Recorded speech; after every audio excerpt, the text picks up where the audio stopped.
आज Doubtnut app download करें। Doubtnut पर अपने सभी गणित, रसायन विज्ञान, भौतिक विज्ञान और जीव विज्ञान के डाउट्स का करो सफाया। बस प्रश्न की फोटो खींचो, एक ही प्रश्न को क्रॉप करो और तुरंत वीडियो सोल्यूशन पाओ। अभी डाउनलोड करें। प्रश्न दिए है 9 गुणित 10 की घात 3 किलोग्राम प्रति घन मीटर घनत्व के तार को 1 मीटर दूर दो आलम्बनों यानी कि दीर्घ आधार जो होता है स्थिर आधार पे इसको रखा गया है के बीच जो खींचा गया है तार, ठीक है, उसमें तनाव होगा तो उस तार में यहाँ पे प्रसार होता है जो कि 4.9 गुणित 10 की घात 4 मीटर है।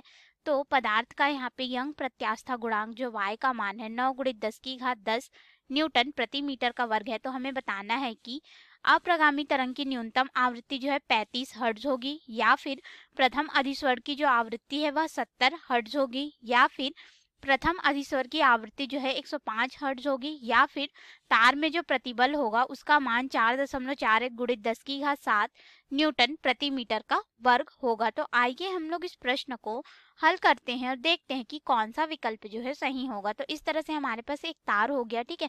इस तार को हमने इस तरह से दो दृढ़ आधार के मध्य में रखा हुआ है, तो इसमें इस प्रकार अप्रगामी तरंग जो है उत्पन्न होती है। तो तार में जो तरंग की चाल है इसे अगर हम लोग v से दर्शा दे तो इसका हमारे पास सूत्र हो जाएगा वर्गमूल तनाव t जो इस तार में उत्पन्न होगा बटे तार का घनत्व और उसके अनुप्रस्थ काट का क्षेत्रफल a। अब अगर हम लोग यहाँ पे तनाव का मान देखें तो तनाव के मान को हम लोग रख सकते हैं यंग प्रत्यास्था गुणांक के पदों में, जो कि हो जाएगा हमारे पास यहाँ पे y यंग प्रत्यास्था गुणांक और लंबाई में परिवर्तन डेल एल बटे एल और फिर गुणित हो जाएगा यहाँ पे जो अनुप्रस्थ काट का क्षेत्रफल है उसका, फिर गुणित हो जाएगा 1 बटे रो a का। अब हम लोग इसको आगे हल करेंगे तो देखिए हमारे पास यहाँ पे अनुप्रस्थ काट का क्षेत्रफल तार के लिए है तो यह तो कट जाएगा, यानी कि वेग v का मान कितना हो गया हमारे पास वर्गमूल हो जाएगा y गुणित डेल एल बटे एल गुणित यहाँ पे हो जाएगा रो। इसे समीकरण 1 नाम दे देते हैं, अभी इसमें मान नहीं रखते, आगे हल करने पर इसमें मान रखेंगे। अब देखिए हमारे पास अधिकतम आवर्तकाल होगा यानी कि न्यूनतम आवृत्ति होनी चाहिए। क्यों? क्योंकि हम लोग जानते हैं कि जो आवृत्ति f का मान होता है हमारे पास यह बराबर हो जाता है वेग v बटे तरंग दैर्ध्य लैम्डा के। तो यहाँ पे हमारे पास क्या हो जाएगा कि आवर्तकाल का मान जब अधिक होगा तो न्यूनतम आवृत्ति होगी, यानी कि मूल विधा की आवृत्ति हमें प्राप्त होगी, ठीक है।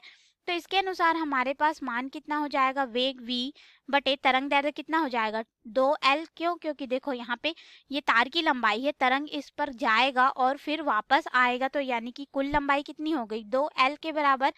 तो हमें इस तरह से तरंग लंबाई जो है प्राप्त हो जाएगी। अब अगर हम लोग यहाँ पे देखें तो तनाव t जो होगा हमारे पास, सॉरी जो आवर्तकाल होगा हमारे पास, इसको अगर हम लोग देखेंगे तो आवर्तकाल t बराबर हमारे पास कितना हो जाता है तरंग दैर्ध्य बटे यहाँ पे वेग v हो जाता है, ठीक है।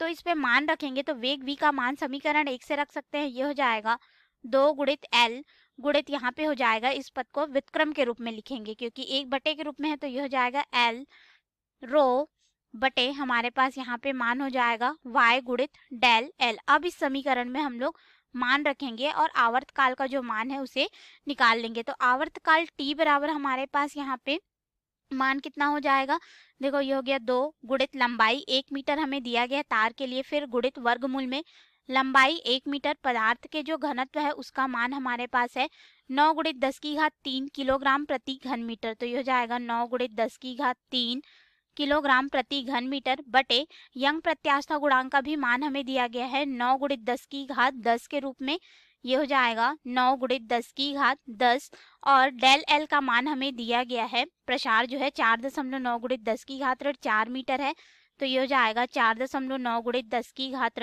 4 मीटर के रूप में। अब देखिए इसको हल करेंगे तो क्या हो जाएगा हमारे पास 10 की घात 4 है, इसके साथ गुणा होगा तो धनात्मक 6 हो जाएगा। धनात्मक 6 को अगर हम लोग ऊपर ले जाएंगे तो ऋणात्मक 6 होगा, यानी कि 10 की घात 3 यहाँ पे बचेगा। 10 की घात 3 यहाँ पे बचा और ये वाला जो 9 है इसको हम लोग इससे कटा देंगे और फिर 1 बटे 4.9 गुणित 10 की घात 3 को हल करेंगे और 2 से गुणा कर देंगे तो हमारे पास आवर्तकाल t का जो मान है वह हो जाएगा लगभग 1 बटे 35 सेकेंड हमें प्राप्त होगा। अब आवर्तकाल का मान मिल गया तो हम लोग आवृत्ति निकाल सकते हैं, क्योंकि आवृत्ति f जो है आवर्तकाल का व्युत्क्रम होता है यानी कि 1 बटे t होता है।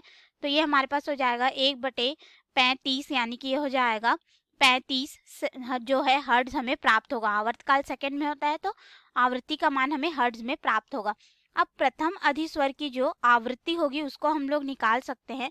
तो प्रथम अधिस्वर की आवृत्ति को एफ डैश से दर्शा देते हैं। तो ये हमारे पास हो जाएगा वेग v बटे लंबाई l। प्रथम के लिए है इसलिए n बराबर 1 हो जाएगा यहाँ पे, ठीक है। अब मान रखेंगे तो वेग का मान हम लोग जो सूत्र रखे हैं उसके अनुसार यहाँ पे रख सकते हैं और लंबाई का मान हमारे पास हो जाएगा 1। तो वेग का मान हम लोग देखो ये वाला जो हमारा सूत्र आया है वेग का उससे रख सकते हैं, या फिर इसका भी हम लोग प्रयोग कर सकते हैं वेग का जो मान होगा उसको निकालने के लिए।